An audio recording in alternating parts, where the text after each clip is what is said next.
For some people, the COVID-19 pandemic has brought out the best in them, the qualities of helping your neighbor and being there for one another. For others, however, it hasn't. Take my brother and I, for example. During quarantine, we spent a lot of time together. Maybe a little too much time, because after a few weeks, the inevitable sibling squabbles began to take place. You know, I looked past his habit of singing in the shower and forgave him when he ate the last Krispy Kreme's donut. But I reached my breaking point when my brother used the last roll of toilet paper and left me with nothing. Thus began one of our legendary sibling fights, and pretty soon, our angry screams were enough to make my mother start crying. But that happens all the time. However, the story about my brother and I isn't unique. Families nationwide are quarreling and fighting at a rate not seen in decades. And they aren't fighting over the last roll of toilet paper, but something way crappier: politics. According to The Atlantic, in November of 2018, 37% of Americans say that they have experienced increased tensions with relatives or friends because of political disagreements. Polarization, or the division of people into two sharply contrasting groups, has become a defining feature in our country today. We have allowed hatred that stems from political disagreements to become an integral part of our lives. America's families, schools, and workplaces are all suffering from this pernicious reality that prevents us from acknowledging one another with a basic level of respect. Polarization is, simply, demeaning our society. So today, we'll examine the problems with our current political climate, consider the causes that got us here, and finally, find some solutions that will start to bridge this divide. Much like how my brother and I are incapable of seeing the other's perspective, our country has become too polarized to even treat those who hold different views with a basic level of human decency. The two main problems are the alienation of people between party lines and how it is fracturing the connections we have with those that we love. First, America's current political climate has become dangerously divided. According to CNN in October of 2019, 76% of voters believe that our country is becoming politically divided. 60% of voters believe that both parties have become too extreme, and an astounding 87% of Americans say that polarization is threatening our way of life. Even worse, politics isn't the only place where this issue is felt. As UC Berkeley states in March of 2019, research shows that polarization is affecting families, schools, workplaces, neighborhoods, and religious organizations.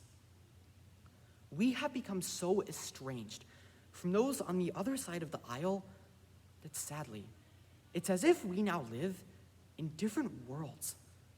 We often fear what we don't understand, and the one thing that Americans don't understand more than anything is each other. Secondly, the levels of polarization that we're seeing today is costing the relationships of families nationwide. An interview conducted by the New York Times in November of 2020 explains how politics created a schism in one woman's family. Christine, a real estate agent in Massachusetts, talks about how her mother transformed from an enthusiastic gardener and antique shopper into a QAnon conspiracy theorist. "I feel like I've been mourning someone who is still alive," said Christine. "The person that she used to be is not here anymore. I miss her so much." She said this was the first Thanksgiving of her life that she would not be spending with her mother, who had been one of her closest confidants and lived just 10 miles away. Christine's story is one of many, and families across our country are facing the exact same situation. Now, my brother and I aren't always fighting. We put on our smiles for Grandma, and we're smart enough to behave around Christmas time. That's what Republicans and Democrats really need, the shame of a grandma to keep them in line. Unfortunately, the reasons why our country is so divided aren't as simple as brotherly fights. The two central causes are our winner-loser mentality and the segregation of our citizens into like-minded groups. Beginning with the first cause, when it comes to disagreements, we constantly feel the need to have a winner and a loser.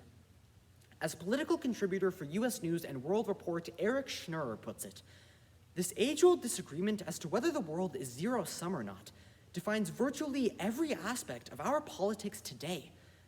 Therein lies perhaps the root of our current polarization, an irreconcilable difference in fundamental worldviews. Americans only see things in mutually exclusive terms. You're either a Republican or a Democrat, conservative or liberal. You either like Pepsi or Coca-Cola, and there is no liking both. If one side wins, we subconsciously see it as the other side loses, without ever asking ourselves why. And this mentality further exacerbates the divisions in our country. The second main cause is the segregation of people both physically and digitally. As the Wall Street Journal posits on September 20th of 2019, Americans live in very different places economically. Democratic districts are filled with universities, urban areas, and thriving economies. Compare that to rural Republican areas that are much more focused on agriculture, manufacturing, and mining. But this division isn't just physical, it's digital as well. A few decades ago, everyone got their news from the same unbiased sources, like ABC, NBC, and CBS. But nowadays, people get their information from a variety of sources who thrive off of an industry of propaganda, specifically designed to give you only one side of the story. We live in different areas, work separate jobs, and consume opposite information. And this combination makes it virtually impossible for us as Americans to understand an opposing person's position. After the toilet paper incident, my brother and I realized that we needed to learn how to get along, because constantly fighting is not a healthy way to live. That, and also my mother threatening to ground us indefinitely if we didn't work through our problems. Unfortunately, we can't ground the American people and hope they will get along. To tackle this problem, we need solutions both big and small. First, it's obvious that the American people need more shared experiences, and we can see the blueprint for this in a surprising place: the US military. During the integration of American troops during the Vietnam War, soldiers were required to work side by side with people from different political, economic, and racial backgrounds. As one service member explained to author Daniel Strauss, "I served alongside and entrusted my life to people who held totally different political views and came from radically different places." So the solution to polarization is clear. We should start another war. Or, the Brookings Institute of May 4th, 2021 proposes another idea: a national service plan, which encourages high school graduates to work in community improvement projects like Army Corps for America and Habitat for Humanity.